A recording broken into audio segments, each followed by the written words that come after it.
കുറെ ആൾക്കാർ കേട്ടിട്ടുണ്ടാവും എപ്സ്റ്റൈൻ ഫയൽ എന്ന് പറയുന്ന ഒരു കാര്യം. അത് നരേന്ദ്രമോദിയുടെ, അനിൽ അംബാനിയുടെ ഒക്കെ പേര് ഈ ഒരു ഫയലിൽ വന്നിട്ടുണ്ട്. വലിയ ലൈംഗിക അതിക്രമവുമായി ബന്ധപ്പെട്ടുള്ള ഒരു കാര്യമാണ് എന്ന് എല്ലാവർക്കും അറിയാം. പക്ഷെ ഇതിനൊരു ക്ലാരിറ്റി പല ആളുകൾക്കില്ല. സാധാരണക്കാർ ഇത് എന്താ സംഭവം പോലും അറിയാതെ ഇരിക്കുന്നുണ്ട്. എല്ലാവരും അല്ല, കുറച്ച് ആളുകൾ. അപ്പൊ അവർക്ക് എന്താണിത് എന്നൊന്നും ഞാൻ പറഞ്ഞു തരികയാണ്. എപ്സ്റ്റൈൻ ഫയൽ എന്ന് പറഞ്ഞിട്ടുണ്ടെങ്കിൽ വളരെ ക്രൂരമായിട്ടുള്ള ഒരു ലൈംഗിക അതിക്രമത്തിന്റെ കഥയാണ്. ഒരു ദ്വീപിലേക്ക് പ്രായപൂർത്തിയാകാത്ത പെൺകുട്ടികളെ അടക്കം കൊണ്ടുപോയിട്ട് വലിയ സമ്പന്നരായിട്ടുള്ള രാഷ്ട്രീയ നേതാക്കന്മാരായിട്ടുള്ള സിനിമാ മേഖലയിലുള്ള ആളുകളെയൊക്കെ പ്രീതിപ്പെടുത്താൻ വേണ്ടിയിട്ട് അവരെ ഇട്ടുകൊടുത്ത ഒരു നികൃഷ്ട ജീവിയുടെ കഥയാണ്. നമുക്ക് എന്തായാലും ആദ്യം ആ ഒരു കാര്യം എന്താണെന്നൊന്ന് കേൾക്കാം. അമേരിക്കയിൽ ഒരു പ്രമുഖനായിട്ടുള്ള ഫൈനാൻസറും ധനികനുമായിരുന്നു ജെഫ്രി എപ്സ്റ്റീൻ എന്ന് പറയുന്ന ആൾ. പവർഫുൾ ആയിട്ടുള്ള പൊളിറ്റീഷ്യൻസിനെയും അതുപോലെ ബിസിനസ് ടൈക്കൂൺസുമായിരുന്നു അദ്ദേഹത്തിന്റെ ഫ്രണ്ട് സർക്കിൾ മുഴുവനും. ഒരു സെക്സ് ട്രാഫിക്കറും ഒരു സെക്സ് അഡിക്റ്റും പിഡോഫൈലുമായിരുന്ന അദ്ദേഹം പാവപ്പെട്ട പെൺകുട്ടികളെ പവർഫുൾ ആയിട്ടുള്ള ഇത്തരത്തിലുള്ള ആളുകൾക്ക് കാണിക്ക വെച്ചായിരുന്നു പണം സമ്പാദിച്ചിരുന്നത്.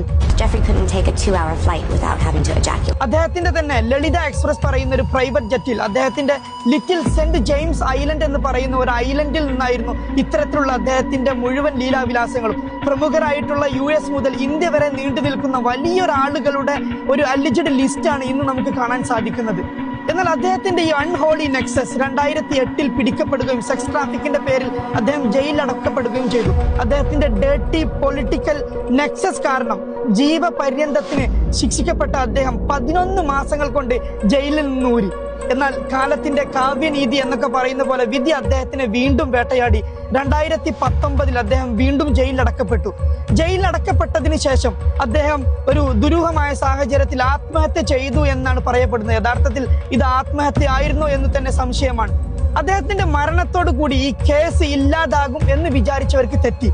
ഇരയാക്കപ്പെട്ട പെൺകുട്ടികളിൽ നിന്ന് ഒരാൾ അദ്ദേഹത്തിന്റെ കാമുകിക്കെതിരെ 1000-ലധികം വരുന്ന ഡോക്യുമെന്റ്സ് കോർട്ടിനു മുന്നിൽ സബ്മിറ്റ് ചെയ്തതിന്റെ ഫയൽസിന്റെ പേരാണ് യഥാർത്ഥത്തിൽ എപ്സ്റ്റീൻ ഫയൽസ്.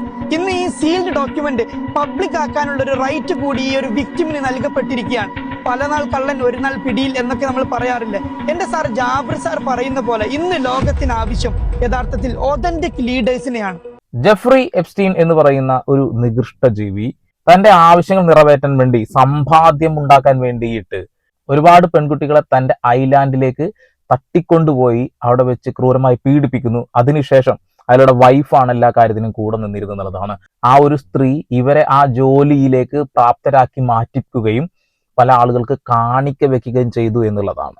നരേന്ദ്രമോദിയുടെ പേര് ഈ ഒരു ഫയലിലുണ്ട്. അംബാനിയുടെ പേര് ഫയലിലുണ്ട്. കേന്ദ്രമന്ത്രിയായ ഹർദീപ് സിംഗ് പൂരി എന്ന് പറയുന്ന ആ ഒരു മനുഷ്യന്റെ പേരും ലിസ്റ്റിലുണ്ട്. അതുകൂടാതെ തന്നെ മീര നായർ, പ്രശസ്ത ചലച്ചിത്ര സംവിധായകയുടെ പേരും ഇതിലുണ്ട്. എന്നാൽ നരേന്ദ്രമോദിയുടെ പേര് ഈ ലിസ്റ്റിലേക്ക് എങ്ങനെയാണ് വന്നത് എന്നുള്ള ഒരു ഡീറ്റെയിൽ ഞാൻ പറഞ്ഞു തരാം. ജെഫ്രി എപ്സ്റ്റീൻ തന്റെ ഒരു സുഹൃത്തിന് അയച്ച ഇമെയിലിലാണ് നരേന്ദ്രമോദിയുടെ പേര് പരാമർശിച്ചിരിക്കുന്നത്.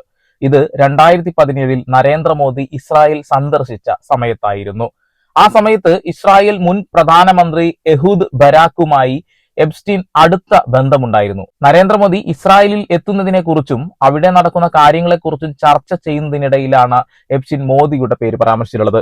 അതായത് നരേന്ദ്രമോദിക്ക് ഈ ദ്വീപുമായിട്ടോ എപ്സ്റ്റീനുമായിട്ടോ നേരിട്ടുള്ള കണക്ഷൻ ഉണ്ട് എന്ന് തെളിയിക്കാൻ കഴിഞ്ഞിട്ടില്ല എന്നുള്ളത് തന്നെയാണ്. അതായത് നരേന്ദ്രമോദിയുടെ പേര് വിദേശകാര്യ മന്ത്രാലയം പറയുന്നത് വെറും ഒരു പരാമർശം മാത്രമാണ് എന്നുള്ളതാണ്. ഒരുപക്ഷെ ഞാൻ നേരത്തെ പറഞ്ഞ പേരുകളിൽ അനിൽ അംബാനി മാത്രമാണ് നേരിട്ടിട്ട് ഇദ്ദേഹവുമായിട്ട് ഒരു ബന്ധമുണ്ടായിട്ടുള്ളത്, നേരിട്ട് കണ്ടിട്ടുള്ളത് എന്നുള്ളതാണ്. അപ്പൊ മീര നായർ അവരുടെ സിനിമയുമായി ബന്ധപ്പെട്ടുകൊണ്ടാണ് ഇവരെ സന്ദർശിക്കാൻ പോയിട്ടുള്ളത്. അതിൽ ഈ ഇടപാടില്ല എന്ന് തന്നെ പറയേണ്ടി വരും. അതുപോലെ തന്നെ ഹർദീപ് സിംഗ് പൂരിയുടെ പേര് ഈ ലിസ്റ്റിലേക്ക് വരുന്നത് ഇന്ത്യയിലേക്ക് അദ്ദേഹം സന്ദർശനത്തിനെത്തിയപ്പോൾ, ജെഫ്രി എന്ന് പറയുന്ന ആ നാറി സന്ദർശനത്തിയ സമയത്താണ് ഇവർ തമ്മിലൊരു കണക്ഷൻ ഉണ്ടായിട്ടുള്ളത്. അതിനപ്പുറത്തേക്ക് ആ ഒരു ദ്വീപിലേക്ക് ഇവരൊന്നും യാത്ര ചെയ്തിട്ടില്ല. അനിൽ അംബാനിയുടെ കാര്യത്തിൽ മാത്രമാണ് ഒരു ക്ലാരിഫിക്കേഷൻ ഇല്ലാത്ത. കാരണം അവർ മെയിലുമായിട്ടും അല്ലാതെയും ബന്ധപ്പെട്ടിരിക്കുന്നു എന്നുള്ള ഒരു കാര്യമാണെന്നുള്ളതാണ്. ലിസ്റ്റിൽ പേര് വന്നവരെല്ലാവരും ഇതിൽ ഉൾപ്പെടുന്ന ആളുകളല്ല. പെലെ എന്ന് പറയുന്ന ഫുട്ബോൾ ഇതിഹാസം ഒരുമിച്ച് ഈ മനുഷ്യനുമായിട്ട് യാത്ര ചെയ്തിട്ടുണ്ട്. അതിനർത്ഥം അവരെല്ലാം അവിടെ പോയി വൃത്തികേട് ചെയ്തു എന്നുള്ളതല്ല. പല ആളുകളും ശിക്ഷിക്കപ്പെട്ടതാണ്, പല ആളുകളും കുടുങ്ങിയതാണ്. എന്നാൽ എന്താണ് ഇതിന്റെ പിന്നിൽ നടന്നത് എന്നുള്ള വ്യക്തമായിട്ടുള്ള ധാരണ ആ ഒരു ഫയൽ വായിച്ചാൽ മനസ്സിലാവില്ല. കാരണം പല ആളുകളും വന്നതും പോയതും പല ആളുകൾ മെയിലുമായി ബന്ധപ്പെട്ടതും മാത്രമായിട്ടുള്ള ലിസ്റ്റാണെന്നുള്ളതാണ്. ഒരുപാട് ആളുകൾ കുടുങ്ങാനുണ്ട്. കാലം കാത്തുവെച്ച കാവ്യനീതി എന്നൊക്കെ പറഞ്ഞതുപോലെ അയാളും അയാളുടെ ചില കൂട്ടാളികളൊക്കെ ഇതിനോടകം തന്നെ ചത്ത് മണ്ണടിഞ്ഞിട്ടുണ്ട്. സ്വന്തം ഭാര്യ അല്ലെങ്കിൽ കൂട്ടിക്കൊടുപ്പുകാരിയായിട്ടുള്ള ഒരു സ്ത്രീ ഇന്നും ജയിലിൽ കിടക്കുന്നു എന്നുള്ളതാണ്. എപ്സ്റ്റീന്റെ ഇരകളിൽ ഒരാളായിട്ടുള്ള വിർജിനിയ ഗുഫ്രെ എപ്സ്റ്റീന്റെ പങ്കാളിയായിരുന്ന ഗിസ്ലൈൻ മാക്സ്വെലിനെതിരെ 2015 നൽകിയ മാനനഷ്ട കേസിന്റെ ഭാഗമായ രേഖകളാണ് ഈ പറയുന്ന എപ്സ്റ്റീൻ ഫയലുകൾ എന്ന് പറയുന്നത്. ഏകദേശം 2000-ഓളം പേജുകൾ വരുന്ന ഈ രേഖകളിൽ സാക്ഷികളുടെ മൊഴികൾ, ഇമെയിലുകൾ, വിമാനയാത്രക്കാരുടെ വിവരങ്ങൾ എന്നിവ ഉൾപ്പെടുന്നു.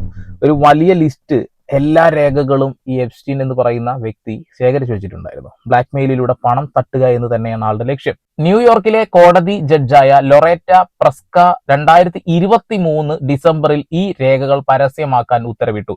രേഖകളിൽ പേരുള്ള പലരും നേരത്തെ ജോൺ ഡോ, ജോൺ ഡേ എന്നിങ്ങനെയുള്ള രഹസ്യ പേരുകളാണ് അറിയപ്പെടുന്നത്. അവർക്ക് ഒരു രഹസ്യ പേരാണ് കൊടുത്തിട്ടുണ്ടായിരുന്നത്. എപ്സ്റ്റീൻ എന്ന വ്യക്തി ലോകത്തിലെ അതിസമ്പന്നരും ശക്തരുമായ രാഷ്ട്രീയക്കാരോടും സിനിമാ താരങ്ങളോടും ശാസ്ത്രജ്ഞരോടും അടുത്ത ബന്ധം പുലർത്തിയിരുന്ന ഒരാളാണ്. ഈ കേസിനെ കുറിച്ച് അതിൽ ഉൾപ്പെട്ട പ്രമുഖരെ കുറിച്ചും അറിയാനുള്ള പൊതു താല്പര്യം പരിഗണിച്ചാണ് കോടതി രേഖകൾ പുറത്തുവിട്ടത്. അതുകൂടെ തന്നെ പല ആളുകളുടെയും പേര് പുറത്തു വന്നതാണ്. പിന്നെ പേര് മറച്ചു വെക്കേണ്ട ആവശ്യമില്ലല്ലോ, പുറത്തുവിടൂ എന്ന ആ ഒരു സ്ത്രീക്ക് കോടതി തന്നെ അനുമതി കൊടുക്കുന്നു എന്നുള്ളതാണ്. സത്യത്തിൽ എപ്സ്റ്റീൻ എന്ന് പറയുന്ന വ്യക്തി ഇപ്പൊ ജീവിച്ചിരിപ്പില്ല. ജയിലിൽ അയാൾ സ്വയം ജീവൻ ഒടുക്കിയിട്ടുണ്ട്. സ്വയം ജീവൻ ഒടുക്കിയതാണോ ഇനി മറ്റുള്ള ആരെങ്കിലും പണി കൊടുത്തതാണോ എന്നറിയില്ല. അത്രമാത്രം ദുഷ്ടതകൾ ആള് ചെയ്തിട്ടുണ്ട്. ഈ ഹോംലെസ് ആയ ആളുകളെ തെരഞ്ഞു പിടിച്ചിട്ട്, പ്രായപൂർത്തിയാവാത്ത പെൺകുട്ടികളെ തെരഞ്ഞു പിടിച്ചിട്ടാണ് ആ സ്ഥലത്തേക്ക് കൊണ്ടുപോയിട്ട് ദുരുപയോഗം ചെയ്യുന്നത്, അവരവരുടേതായ രീതിയിലേക്ക് മാറ്റിയെടുക്കുന്നത് എന്നുള്ളതാണ്. ഒരുപാട് ആളുകളെ അയാൾ നശിപ്പിച്ചിട്ടുണ്ട് എന്നുള്ളതാണ്. നമ്മൾ നരേന്ദ്രമോദിയുടെ പേര് ഇതിൽ വന്നു. ആ ഒരു പേരിനെ കുറിച്ച് അന്വേഷിക്കുക എന്നുള്ളത് നമ്മുടെ ഒരു കടമയാണ്. കാരണം നമ്മളൊരു ഇന്ത്യൻ പൗരനാണ്. അദ്ദേഹത്തിന്റെ പേര് ഇത്തരം വൃത്തികെട്ട രീതികളിൽ വലിച്ചിഴക്കപ്പെടുമ്പോൾ ഇന്ത്യ എന്ന രാജ്യത്തിന്റെ പേരും കൂടി അതിൽ വലിച്ചിഴക്കപ്പെടും. അതുകൊണ്ട് തന്നെയാണ് ഞാൻ അതിന്റെ ഡീറ്റെയിലേക്ക് കടന്നത്. അപ്പോഴാണ് നേരിട്ടുള്ള ഒരു കണക്ഷൻ അല്ല, ഇങ്ങനെ ഒരു കണക്ഷനാണ് എന്ന് അറിയാൻ കഴിഞ്ഞിട്ടുള്ളത്. രാഷ്ട്രീയപരമായി നോക്കുകയാണെന്നുണ്ടെങ്കിൽ വേണമെങ്കിൽ എനിക്ക് ഈ രീതിയിൽ അത് മാറ്റി പറയാം. നരേന്ദ്രമോദി അവിടെ പോയി അത് ചെയ്തു ഇത് ചെയ്തു എന്നൊക്കെ പറയാം. പക്ഷെ അങ്ങനെ ചെയ്യാൻ എനിക്ക് തോന്നിയില്ല. അതുകൊണ്ടാണ് ഞാൻ ഈ രീതിയിൽ പറഞ്ഞത്. നമ്മൾ സത്യസന്ധമായിട്ട് വേണം എല്ലാ കാര്യങ്ങളും പറയാം. ഇനി എന്താണ് ഈ ഒരു സ്റ്റോറി, എന്താണ് സംഭവിച്ചതിന്റെ ഒരു ചുരുക്കം ഞാനത് വായിച്ചു കേൾപ്പിക്കാം. പണ്ട് അമേരിക്കയിലെ അതിസമ്പന്നരുടെ ഇടയിൽ ജെഫ്രി എപ്സ്റ്റീൻ എന്നൊരു മനുഷ്യനുണ്ടായിരുന്നു. വലിയൊരു മന്ത്രവാദി എന്നതുപോലെ അയാൾക്ക് ലോകത്തെവിടെയും സ്വാധീനമുണ്ടായിരുന്നു. ലോകത്തെ വിറപ്പിക്കുന്ന രാഷ്ട്രീയക്കാർ, രാജകുമാരന്മാർ, ശാസ്ത്രജ്ഞർ, സിനിമാ താരങ്ങൾ എന്നിവരൊക്കെ അയാളുടെ അടുത്ത സുഹൃത്തുക്കളായിരുന്നു.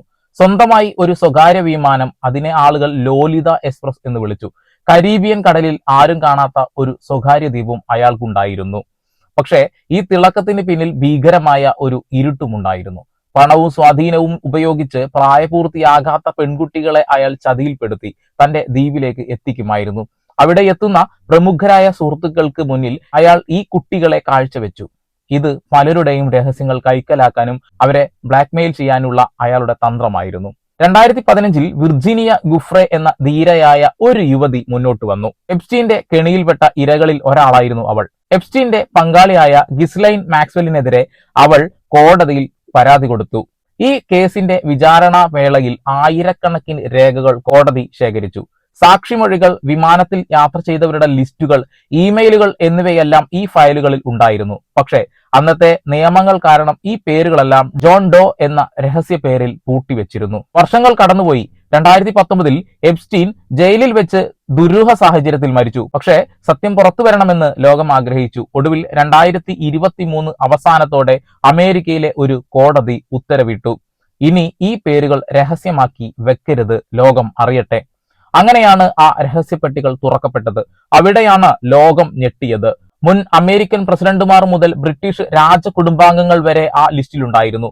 ഇന്ത്യയിൽ നിന്നുള്ള ചില പ്രമുഖരുടെ പേരും ആ ഇമെയിലുകളിലോ ലിസ്റ്റുകളിലോ പരാമർശിക്കപ്പെട്ടതും അങ്ങനെയാണ്. ഈ ഫയലുകൾ പുറത്തു വന്നതോടെ പലരുടെയും മുഖംമൂടികൾ അഴിഞ്ഞു വീണു. ഈ കഥ ഇവിടെ അവസാനിക്കുന്നില്ല. ഇന്നും ആ രേഖകളിലെ ഓരോ പേജും പരിശോധിക്കപ്പെടുകയാണ്.